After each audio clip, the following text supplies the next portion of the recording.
Hi, I'm Steve, Area Sales Manager for the North East of England for Hamworthy.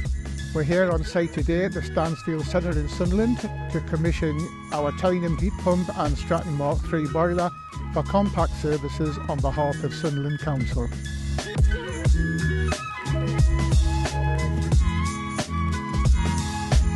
Project particularly, we're set up with the air source heat pump connected to a buffer cylinder, 500 litre buffer cylinder.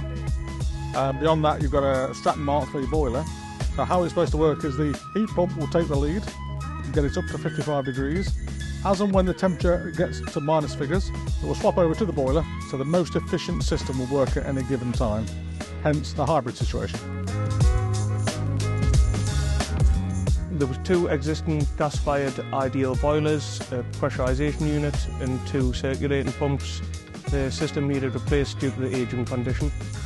Products were specified by Sunderland Council and Hamworthy Tyneham. It was to reduce the carbon emissions, improve the efficiency of the system, and so the new system would meet the demands of the building.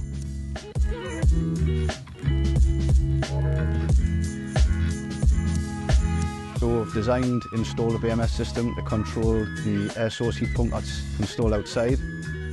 That's integrated with the boiler on the wall behind you. All controlled from here but also remotely for the council, so they can dial in, change temperatures, and monitor temperatures, set points, and what the equipment's doing. So this setup here is in a hybrid situation, so we've got the heat pump connected to a 500 litre buffer, and on the other side of the buffer we've got a Stratton Mark III. So what's happening is the heat pump will take the lead on all the heating until it gets to really low minus figures, and then the BMS system will switch over to the boiler, and the boiler will run, giving it best efficiency at any given time. We've worked with the Hamworthy brand from starting up scratch in 1988. Hamworthy have always supported us. The sales team are great, the product's great, and the aftercare is excellent. Further information on any of our products or how to contact your local ASM, please look on our website.